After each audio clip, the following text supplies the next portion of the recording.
और चलिए news room 5 बजे की शुरुआत इस वक्त की बड़ी खबर के साथ करते हैं। बाराबंकी से बड़ी खबर हम आपको बता दें, यहाँ पे सोने की अंगूठी पहनना एक अधिकारी को महंगा पड़ गया। शिक्षा मंत्री ने लेखाधिकारी को इसके लिए निलंबित कर दिया। बाराबंकी का मामला हम आपको बता रहे हैं। उंगलियों में सोने की अंगूठियां देखकर मंत्री जी का गुस्सा भड़क उठा और शिक्षा मंत्री का स्वागत जब उन्होंने किया तो ये अंगूठियां उनके हाथ में मंत्री जी ने देखी और उसके बाद फरमान ये सुनाया गया कि निलंबन होता है इन अधिकारी का। तो उत्तर प्रदेश सरकार के माध्यमिक शिक्षा मंत्री हैं हाजी महबूब अली और औचक निरीक्षण करने पहुंचे हुए थे। इस दौरान जिला विद्यालय निरीक्षक कार्यालय में तैनात एक लेखाधिकारी मंत्री का स्वागत कर रहे थे और इसी दौरान मंत्री महबूब अली की निगाह लेखाधिकारी के हाथों पर गई। इसके बाद उन्होंने ये देखा कि उस अधिकारी ने कई अंगूठियां पहन रखी थी और ये बात नागवार गुजरी, जिसके बाद निलंबित किया गया है इस लेखाधिकारी को। क्या नाम है? क्या नाम है इनका? क्या नाम है आपका?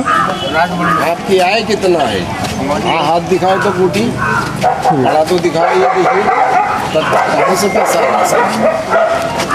आप अपने बच्चे आपके नहीं है जो आप सब अपने ऊपर शौक कर लेते हैं। इसे निलंबित कर दीजिए, जांच करिए कहाँ से ऐसा। ठीक है, बताइए क्या अंगूठियों के बारे में आपसे उन्होंने कुछ पूछा था? नहीं, अंगूठी कहना आपके पास कोई परिवार नहीं है, नहीं परिवार तो है कहना आप अंगूठी कड़ा पहन रहे हैं।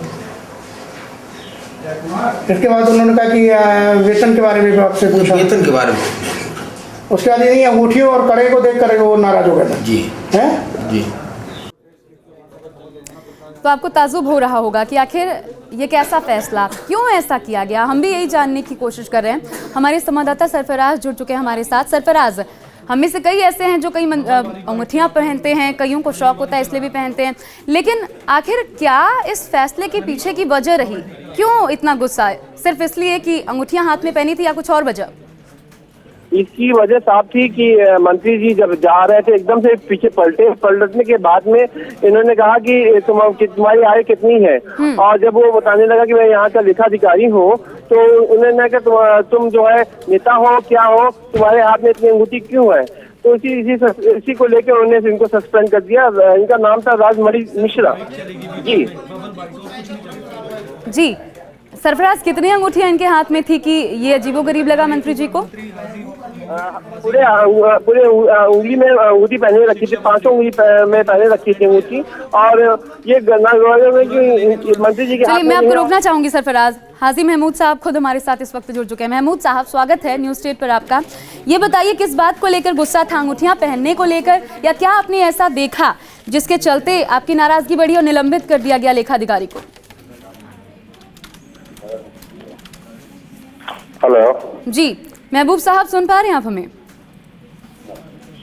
वहाँ जनता द्वारा लगातार शिकायतें मिल रही थी, मुझे और मेरा लक्ष्य था जी कि मैंने कहीं ना कहीं की पारदर्शिता और गुणवत्ता को ध्यान में रखते हुए अगर कहीं ना कहीं किसी भी अधिकारी के माध्यम से कोई शिकायत मिल रही है तो उस पर कार्रवाई हो। तो मुझे लगातार शिकायतें मिल रही थी, इसलिए ऐसे अधिकारी जो शिक्षा को दूषित कर रहे हैं, जो काम नहीं कर रहे हैं, शासनादेशों का समयबद्ध तरीके से पालन, क्या शिकायतें मिल रही थी महबूब साहब? सरकारी आदेशों का समय पर अनुपालन न करना और पूरी पारदर्शिता के आधार पर जी और लोगों को मदद नहीं करना शिकायत आ रही है। अच्छा, कुछ अंगूठियों को लेके भी आपकी नाराजगी थी क्या? अब वो तो आदमी अगर देखने में, अगर मान लीजिए जनरली हो सकता है कोई देखने में आदमी एक कर्मचारी जैसा ना लगे और ये लगे कि हाँ ठीक है, ये किसी मेरे ख्याल से टाटा बिरला डालमिया की कंपनी का कोई डायरेक्टर या मालिक आ गया तो हो सकता है उस पर कुछ कहा, लेकिन वो अलग चीज है। महबूब साहब, दरअसल मैं सवाल आपसे इसलिए कर रही हूँ, जो रिकॉर्डिंग हमारे पास है, जो हम अपने दर्शकों को भी दिखा रहे हैं, उसमें साफ साफ आप ये पूछते हैं आपकी आय कितनी है, इतनी अंगूठियां आपने पहन रखी हैं। लगता ऐसा है कि नाराजगी आपकी इसी बात को लेकर है। नहीं, इस चीज की नाराजगी से मेरा ताल्लुक नहीं। मेरा ताल्लुक वहाँ की जनता के द्वारा शिकायतें मिली थी और मैंने उसी के आधार पर उसे गंभीरता से लिया। नहीं, फैसला तो चलिए सुना दिया आपने, निलंबित कर दिया, कोई कारण बताओ? नोटिस नहीं, कोई पूछताछ नहीं, और उसके पहले एकदम से इस प्रकार का फैसला? नोटिस देखिए, ये आप भी किसी से जानकारी कर लीजिए। हाँ। कि हर हालात में कारण बताओ नोटिस कब मिलता है। हम आपको बताएं, वो लेखाधिकारी जो थे उनसे भी हमने बात की, उन्होंने यही कहा कि मंत्री जी थे उन्होंने अंगूठियां देखी और उसके बाद वो भड़क गए। लोग भी यही बता रहे हैं दरअसल। नहीं वो ठीक है, मैं भड़क कर मैं गाड़ी में बैठ गया था, आपने शायद ये नहीं देखा। मैं आपको सुनवाऊं, आपने क्या कहा था एक बार अगर हम आपको सुनवाएं। आप मेरी बात सुनिए। सबसे पहले ऑफिस में जाने के बाद जी वो कर्मचारी हमें मिले और हम गाड़ी में बैठ गए थे, फिर लगातार लोगों से ने हमारी शिकायत करी। हमें पुणे उतर कर हमने उनकी गुठियों पर काम करना, वो विचार करना है, कार्रवाई करनी थी, तो हमने जाते नहीं। आप कह रहे हैं कि लगातार शिकायतें मिल रही थी, यानी इससे पहले भी आपको शिकायतें मिल रही होंगी। आज की बात तो सिर्फ ये है नहीं। आज भी शिकायतें मिली थी, आज भी वहाँ तो एकदम महबूब साहब, बड़ा अजीब लगता है। आपको कोई आके मेरे बारे में कुछ कहे, आप स्टेप ले ले, मुझसे पूछे भी ना कि तुम्हारा जुर्म ये है, तुम बताओ क्या कहना चाहोगे इस पे। ये तो बड़ा अजीब लगता है। आप कम से कम देखेंगे ना। और अगर इससे पहले आपको शिकायतें मिली थी तो पहले आपने कार्रवाई क्यों नहीं की? वो जब कर दिया ठीक है, वो पूछ लेंगे, वो कार्रवाई जब ठीक है, दोषी नहीं है जवाब कर दे, क्या दिक्कत है? नहीं, एक संदेश गलत जाता है। हम सवाल आप पे नहीं उठा रहे, जस्ट दरअसल जिस तरीके से ये पूरा मेरा मकसद है शिक्षा में पारदर्शिता और गुणवत्ता। ये बहुत अच्छी बात है, लेकिन महबूब साहब क्यों सवाल दरअसल इसलिए उठा रहे हैं, कई शौक में अंगूठियां पहनते हैं, ठीक है, शौक है, पूरी करनी कोई गलत बात नहीं है, लेकिन आप जिस प्रकार से बता रहे हैं कि आपके पास आया गया, शिकायत की गई और उसके बाद आपने सीधा निलंबित कर दिया, ये सुनने में हैरान करने वाला लगता है कि कैसे ऐसे फैसला हो सकता है। इस प्रकार का फैसला आप इसे जायज़ ठहरा सकते हैं? हमारे ऊपर अगर इस प्रकार का कोई इल्ज़ाम लगाए, कम से कम हमसे पूछा तो जाए कि भाई तुमने ये किया है, नहीं किया है, उसके बाद कोई कदम उठाया जाए, तब हमें स्वीकार्य होगा। वो जवाब दे देंगे, कोई दिक्कत नहीं, जवाब देते हैं, जवाब नहीं तो आप पूछेंगे, इनसे पूछेंगे लेखाधिकारी साहब से, वो जवाब देंगे। हाँ जवाब देंगे, और क्या कोई ये ऐसा थोड़ा ही कार्रवाई होती है कि उसमें कंटिन्यू कोई भी कार्रवाई चलती रहती है, उसमें जवाब देंगे वो। सवाल महबूब साहब ये है, निलंबित आपने कर दिया, एक उनके रिकॉर्ड में निलंबन क्या होता है, किसी भी ऐसे अधिकारी के रिकॉर्ड में आप समझ सकते हैं इसका असर किस प्रकार का पड़ता है। निलंबित तो आपने कर दिया, एक लाल रिकॉर्ड लग गया उनके पूरे के पूरे करियर पे, और अब आप उनसे पूछेंगे, क्या फायदा होगा इससे? आप पहले पूछते, तब हम शायद ये सवाल आपके ऊपर ना उठाते। चलिए जवाब आ जाएगा, हम बात कर लेंगे, ठीक है आपसे। नहीं, आप अभी जवाब नहीं देना चाहेंगे? लीजिए, जवाब नहीं देना चाहते महबूब साहब ठीक तरीके से, लेकिन ये वाजिब सवाल जो हम उठाना चाहते हैं, और ऐसा इसलिए क्योंकि आप भले तमाम तरीके के सवाल उठा रहे हो, आप कह रहे हो आपके पास शिकायतें आई हों, लेकिन क्या उन शिकायतों के आधार पर कोई आपने जांच करवाई, कुछ पूछताछ की, उनसे सवाल जवाब करने की कोशिश की जिसके ऊपर ये तमाम सवाल उठाए गए थे? अगर नहीं तो फिर कैसे दोषी कहा जा सकता है, कैसे निलंबन की प्रक्रिया की जा सकती है, और क्या इसी तरीके से प्रदेश में राज चलेगा मंत्रियों का, अधिकारियों का? हमारे साथ सरफराज जुड़े हुए हैं। सरफराज, कोई स्पष्ट जवाब अगर मैं कहूँ महबूब साहब दे नहीं पाए तो ये गलत नहीं होगा, हुन्नस निकाली ऐसा लगता है? बिल्कुल सही कहा आपने, ये कारण बताओ नोटिस भी इन्होंने नहीं दिया, जाके सीधे इनको सस्पेंड कर दिया। सिर्फ खुन्नस निकाली है कि इनके हाथ में कैसे ये अंगूठी पहनी हुई है, किस तरह इन्होंने कड़ा पहने हुआ है, इसका पूरी तरह से इन्होंने खुन्नस निकाली है। जी, अब ये बताइए, ये जो लेखाधिकारी थे जिनको निलंबित किया गया, क्या उनका कहना है? वो कह रहे हैं कि हम इसमें हम क्या कर सकते हैं, वो खुद डरे हुए हैं कि मेरा शौक था एक अंगूठी पहनना, अब इस पे उनको देखे मेरे भाग गए, तो इसलिए मंत्री जी से वो डायरेक्ट पंगा लेना नहीं चाह रहे हैं, उन्होंने चुपचाप कुछ बोलने से इनकार कर दिया, बताने से। जी बनी रहिए सरफराज। डॉक्टर चंद्रमोहन जी हमारे साथ बीजेपी के नेता जुड़ चुके हैं। चंद्रमोहन जी, आपने अगर ये वाकया सुना हो जिस प्रकार से एक लेखाधिकारी को निलंबित किया गया सिर्फ इसलिए, महबूब साहब ने ये किया है, आपको पहले मैं बता दूं, सिर्फ इसलिए कि उन्होंने अंगूठियां पहन रखी थी, हालांकि वो कारण अपना दूसरा बता रहे हैं कि उनके खिलाफ शिकायतें मिल रही थी, लेकिन इस पूरी कार्यवाही को आप खुद किस प्रकार देख रहे हैं? ऐसा होना चाहिए था क्योंकि एक गलत संदेश तो जरूर गया है। देखिए, उत्तर प्रदेश में अराजकता अपने चरम पर है, प्रदेश अराजकता की गर्द में है, और समाजवादी पार्टी की सरकार भय के द्वारा भय पैदा करके सरकार चला रही है, और ये उसका एक जीता जागता सबूत है। जिस तरीके से विद्यालय में जाना और अंगूठी किसी को भी कार्रवाई करने का मंत्री को अधिकार है, लेकिन उसकी जांच होना चाहिए, उसका बिल्कुल। सारा चीजें होनी चाहिए।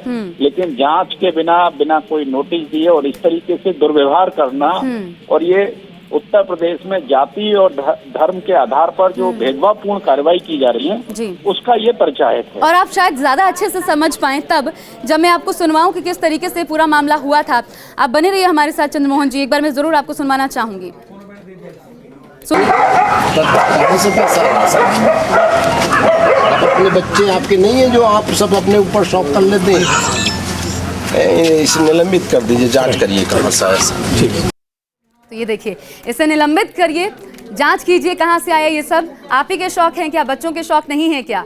ये सवाल वो उठाते हैं, खुन्नस उनकी नजर आती है चंद्रमोहन साहब। और उसके बाद अभी आपको बताऊं, जब न्यूज़ स्टेट ने उनसे बातचीत की है, पूछा है, तो कहते हैं कि शिकायतें मिली थी, उसी के आधार पर निलंबित किया गया। पूछा शिकायतें कब मिली, तो कहते हैं अभी कार में बैठा था तभी शिकायत मिली।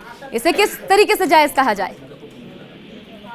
शिकायत मिली होगी कि उनको हिस्सा नहीं मिल रहा है, शिकायत ये मिली होगी। मैं यहाँ ये भी पूछना चाहूंगा कि जिनको निलंबित किया गया है, जिन पे कार्रवाई की गई है, उनका नाम क्या है? जी, उनका नाम क्या है, नाम बताएंगे कृपया करके? हाँ, मैं आपको उनका नाम बताती हूँ। जिन अधिकारी को निलंबित किया गया है, सरफराज हमारे साथ जुड़े हुए हैं। सरफराज, जरा इनका पूरा नाम बताइए। राजमणि मिश्र। राजमणि मिश्र जी, राजमणि मिश्रा इनका नाम है। मेरा जो आशय था वो बिल्कुल सही, मेरे को जो संदेह था वो सही हुआ। ये धर्म और जाति के आधार पर प्रदेश में शासन चल रहा है, उसी के आधार पर कार्रवाइयां हो रही हैं। लुटेरों का राज है, पूरे प्रदेश में अराजकता अपने चरम पर है। कांग्रेस की भी राय जान लेते हैं। जी, आप बने रहिए चंद्रमोहन जी। रीता बहुगुणा जोशी जी, पूर्व प्रदेश अध्यक्ष कांग्रेस की, हमारे साथ जुड़ चुकी है। रीता जी, आप तक ये मामला पहुंचा, किस प्रकार से कार्यवाही हुई है राजमणि जी पर? राजमणि मिश्र एक लेखाधिकारी जिनको निलंबित किया गया है, महबूब अली कैसर जो है उन्होंने निलंबित किया है अभी सिर्फ इसलिए कि अंगूठियां उन्होंने पहनी हुई थी। रीता जी, आवाज मिल रही है आपको हमारी? रीता जी, सुन पा रही हैं आप हमें? चलिए, आवाज शायद उन तक नहीं पहुंच पा रही है, दोबारा जुड़ने की कोशिश करेंगे। लेकिन हमारे साथ चंद्रमोहन जी जरूर जुड़े हुए हैं। चंद्रमोहन जी, आपने नाम पूछा और उसके बाद बखूबी जिस प्रकार से काम हो रहा है प्रदेश सरकार में, और ये आरोप आप लोग पहले भी लगाते रहे हैं। हालांकि अब मैं क्या ये एक्सपेक्ट करूं कि कुछ मदद आप लोगों की तरफ से मिलेगी? आरोप नहीं लगा रहे हैं, हम आपको सच बयां कर रहे हैं और आप भी सच बयां कर रहे हैं। आपके सच के साथ में हम खड़े हैं। भारतीय जनता पार्टी तो जो मीडिया सच उजागर करती है उसके साथ में खड़े होते हैं। मीडिया जिन विषयों को उठाती है प्रदेश सरकार के खिलाफ, उनके साथ में खड़े होते हैं। हम आरोप नहीं लगा रहे हैं। आरोप तो ये होता है जिसका कोई धरातल ना हो, आरोप ही आरोप लगाने के लिए आरोप नहीं लगा रही है भारतीय जनता पार्टी। हाँ, मैं क्या एक्सपेक्ट करूं? वो लेखाधिकारी जो हैं मजबूर हैं, वो कहते हैं हम क्या कर सकते हैं, अधिकारी हैं, ठीक है, कार्रवाई कर दी गई, उसे झेलना है, ये उनकी मजबूरी है। कुछ एक्सपेक्ट करें हम, बीजेपी इस मुद्दे पर कुछ साथ देगी ताकि वापस कम से कम निलंबन लिया जाए? आपने बीजेपी से राय जानी? बीजेपी ने अपनी राय प्रकट की है, स्पष्ट राय प्रकट की है, और बीजेपी किसी के साथ में भी दुर्व्यवहार को स्वीकार नहीं करती है। और जब वो बीजेपी के पास में आएंगे, बीजेपी उनके साथ में लड़ेगी। और मुझे पूर्ण विश्वास है प्रदेश सरकार के अनेकों अराजक कामों पर न्यायालय ने रोक लगाई है, न्यायालय ने उनको आईना दिखाया है। चंद्रमोहन जी, एक अच्छी बात यह है कि आप लोगों के पास मौका भी है। अगर ऐसा हो रहा है प्रदेश में, तो क्यों नहीं, जब शुरुआत ही हुई है तभी फन कुचला जाए। आप क्यों नहीं इनसे मिलते हैं और इनके लिए कुछ करते हैं ताकि कम से कम दोबारा ऐसी हिमाकत ना हो? आपको हम आश्वस्त करते हैं, प्रदेश की जनता भी जानती है कि प्रदेश की जनता के साथ में अगर इस समय कोई खड़ा है तो केवल और केवल भारतीय जनता पार्टी खड़ी है। भारतीय जनता पार्टी के कार्यकर्ता खड़े हैं, भारतीय जनता पार्टी के नेता खड़े हैं। हम उनको आश्वस्त करते हैं, मिश्रा जी को, मिश्रा जी की लड़ाई में भारतीय जनता पार्टी पूर्ण सहयोग करेगी और जांच भी होगी। और हम उनको आग्रह करेंगे कि जो उनको सहयोग पड़ेगा भारतीय जनता पार्टी सहयोग करेगी मिश्रा जी का। चलिए, ये उम्मीद कम से कम आपने बंधाई है, इसके लिए मैं आपका शुक्रगुजार हूँ, आपकी शुक्रिया अदा करती हूँ। और उम्मीद यही करते हैं, हमारे संवाददाता सरफराज हमारे साथ जुड़े हुए हैं, कम से कम वो ज़रूर राजमणि जी तक आपकी बात पहुँचाएंगे और शायद आप लोग कुछ मदद कर पाएँ इस मामले में। शुक्रिया न्यूज़ स्टेट के साथ जुड़ने के लिए आपका। तो ये स्थिति है प्रदेश के भीतर, क्यों हुआ, कैसे हुआ, वो सारी स्थितियाँ आपके सामने हैं, हम आपको दिखा भी रहे हैं। भले महबूब साहब इससे इनकार करें, लेकिन सच्चाई जो वो कह रहे हैं उससे इतर नजर आती है।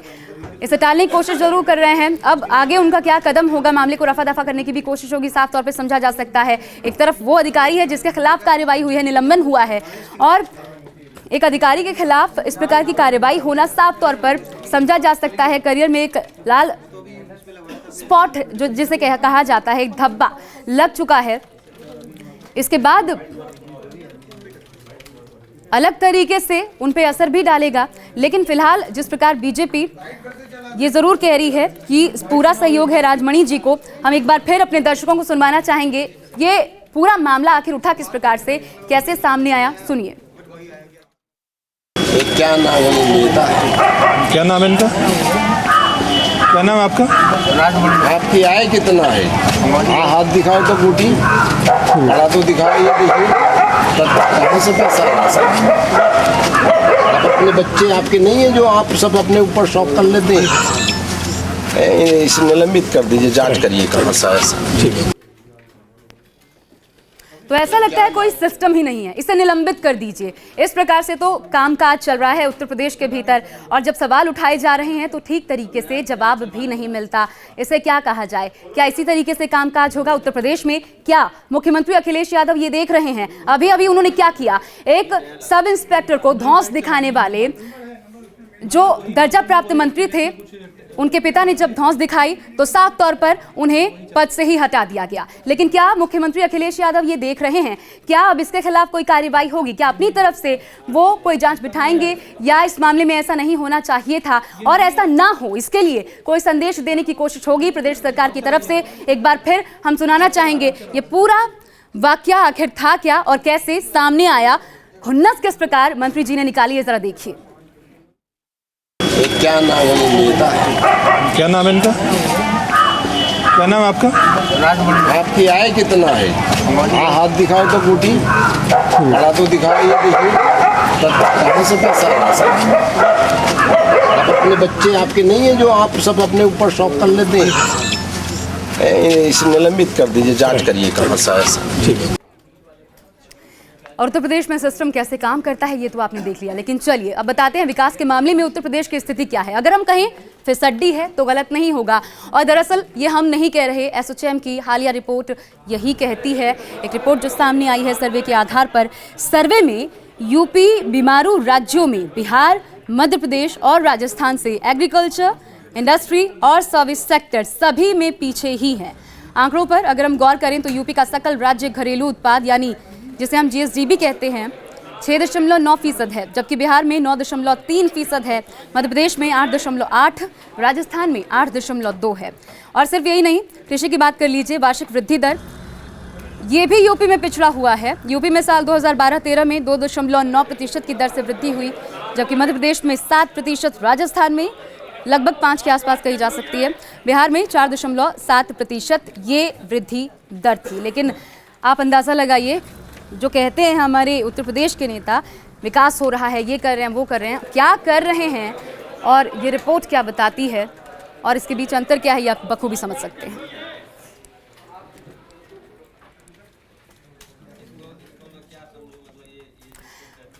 और चलिए अब रुक कर लेते हैं बलिया का। यहाँ पे एक कंप्यूटर के गोदाम में आग लग गई और इसके बाद ये आग भीषण रूप अख्तियार कर चुकी थी। दुकान के मालिक की इसमें झुलसकर मौत हो गई। सदमे से उसके छोटे भाई की भी हालत ख़राब बताई जा रही है। जो दुकान का मालिक था, उसका छोटा भाई, उसे बेहोशी की हालत में जिला अस्पताल में भर्ती करवाया गया है। प्रत्यक्षदर्शियों के मुताबिक आग लगने की सूचना मिलते ही कंप्यूटर दुकान का मालिक अजय अपने छोटे भाई के साथ वहां पहुंचा। दुकान में तकरीबन 10 लाख का सामान भरा था। सब कुछ जलता देख उससे रहा नहीं गया, वो दुकान के अंदर घुस गया। यहाँ मौत हो गई बड़े भाई की। इसके बाद छोटे भाई ने जब ये सब कुछ देखा वो हताश हो गया और अब वो भी अस्पताल में है। बताया जा रहा है कि फायर ब्रिगेड की गाड़ी सूचना देने के करीब 1 घंटे बाद मौके पर पहुंची, जो अक्सर देखने को मिलता है। हम सीढ़ी से ऊपर गए, ऊपर बैंक के पोर्शन में भी आग लगी हुई थी, जो पानी ऑलरेडी बुझाया जा चुका था, गेट खुल चुका था। और गेट खुलने के बाद हम ऊपर से नीचे वापस आ गए। वापस से इनके छोटे भाई ने कहा कि भैया को ज़रा ढूंढिए। ऊपर हम गए, ऊपर देखे तो दिखे नहीं। छोटा भाई बाद में जाके उनको ढूंढ के ले आया और बोला फ़ोन करके वहाँ से कि भैया यहाँ पे अचेत पड़े हुए हैं। अब बात बिजनौर की, जहां पे एक पशु व्यापारी की जिंदा जलाकर हत्या कर दी गई। जी हां, इस वारदात को बड़े ही निर्मम तरीके से अंजाम दिया गया। मृतक राजस्थान का रहने वाला था, चित्तौड़ का। बताया जा रहा है कि रोशनपुर गांव में व्यापारी ने नरेंद्र नाम के शख्स को 2 बैलें बेची थी और इसी के पैसे जो बचे रह गए थे वो उसकी मांग कर रहा था। लेकिन यही बात नागवार गुजरी आरोपी को। उसने अपने दोस्तों के साथ मिलकर साजिश रची, उसे बुलाया पैसे देने के बहाने और उसके बाद जिंदा जला दिया गया ताकि पहचान ना हो सके। लेकिन ये पूरा मामला आखिरकार खुल गया। शव को जंगलों में फेंक दिया गया था ताकि मामला सामने ना आ सके। लेकिन शिनाख्त की गई तो पता चला कि राजस्थान का रहने वाला व्यापारी है जिसकी जलाकर हत्या कर दी गई। उनके आदमियों को पकड़वाया हम, फिर उसका पता ही नहीं लगा कि मोटरसाइकिल पे बिठा के ले गए थे, मट्टी के तेल से छिड़क के उसे जला के तब मारा है उसे। अरे मुकदमा लिखवा दिया आपने पुलिस में? मुकदमा हमने पुलिस में लिखवा। जो मृतक राजू है और मुलजिमान के बीच में पैसे के लेन देन का मामला था, जिसके कारण रंजिशन के कारण उसकी जलाकर हत्या कर दी गई है। मुकदमा पंजीकृत हो गया और विवेचना प्रचलित। और बात बागपत की, जहां पे एक दुकानदार की गोली मारकर हत्या कर दी गई। एक के बाद एक घटनाएं सामने आई। उत्तर प्रदेश में तड़ातड़ गोलियां बरसा दी गई इस शख्स पर और उसके बाद बदमाश भाग खड़े हुए। अब इन बदमाशों की तलाश जारी है। बताया जा रहा है कि जितेंद्र का कुछ दिन पहले ज़मीन को लेकर कुछ लोगों से विवाद हुआ था। आशंका इसके बाद ये जताई जा रही है कि इसी को लेकर बदमाशों ने उसकी हत्या की है। हत्या के बाद बदमाश आराम से मौके से फरार भी हो गए। हालांकि इसके बाद इलाके में दहशत है। वारदात को लेकर कोई भी खुलकर कुछ बोलने को तैयार नहीं। पुलिस मामले की छानबीन में जुटी है। उसकी चप्पल वहीं पड़ी लीटर पर हुए, उसके भी सब बता देंगे मारे किसी ने मारे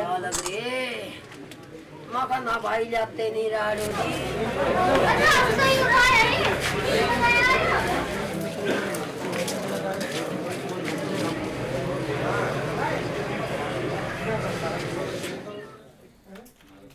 और बात आस्था और सूर्योपासना के महापर्व छठ की।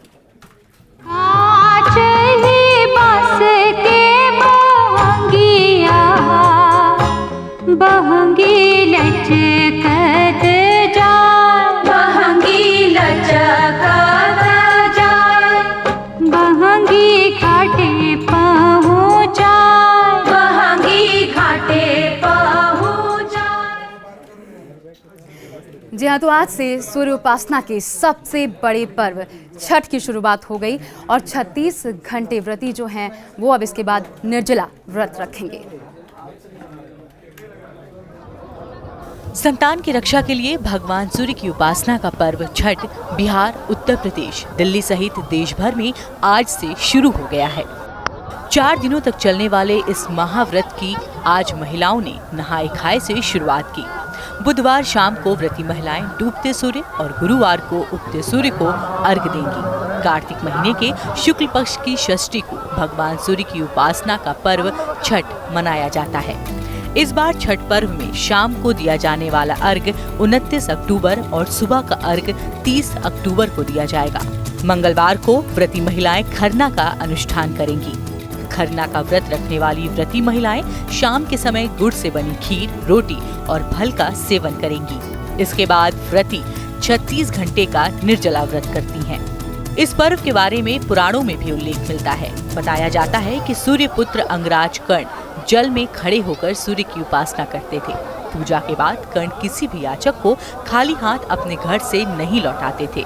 इसी मान्यता को लेकर आज भी हिंदू भक्ति भाव और श्रद्धा से इस पर्व को मनाते हैं। सूर्य अर्घ्य के बाद व्रतियों से प्रसाद मांगकर खाना कल्याणकारी माना जाता है। छठ के दिन नदी या तालाब के तट पर अस्ताचलगामी और दूसरे दिन उदयीमान सूर्य को अर्घ्य समर्पित कर पर्व की समाप्ति होती है। Bureau report, news state, Uttarakhand, Uttar प्रदेश।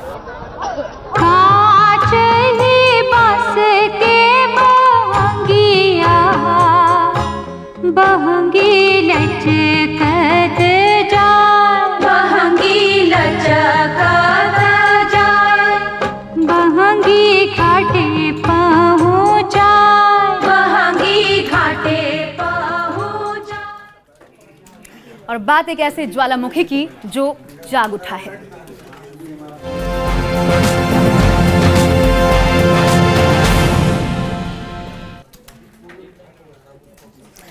जी हाँ, तो हवाई के बिग आइलैंड पर ज्वालामुखी का खतरा बेहद बढ़ गया है। रिहायशी इलाके से महज 2 किलोमीटर की दूरी पर है ये ज्वालामुखी और कितना खतरनाक है आप अंदेशा लगा सकते हैं। और जानकारों का कहना है कि अगर इसकी यही गति रही तो 2 दिनों में ये 5 किलोमीटर प्रति घंटा की रफ्तार से आगे बढ़ेगा। अमेरिकी भूवैज्ञानिकों के अनुसार ये अभी रिहायशी इलाकों से 2 किलोमीटर दूर है। पाहुआ कस्बे के आपा रोड पर मौजूद 50 घरों के लोगों को जगह छोड़ने की भी अपील की गई है। लावा की ये नदी इस साल 27 जून को बहना शुरू हुई थी और ये ज्वालामुखी बताया जा रहा है कि 6 लाख साल पुराना है।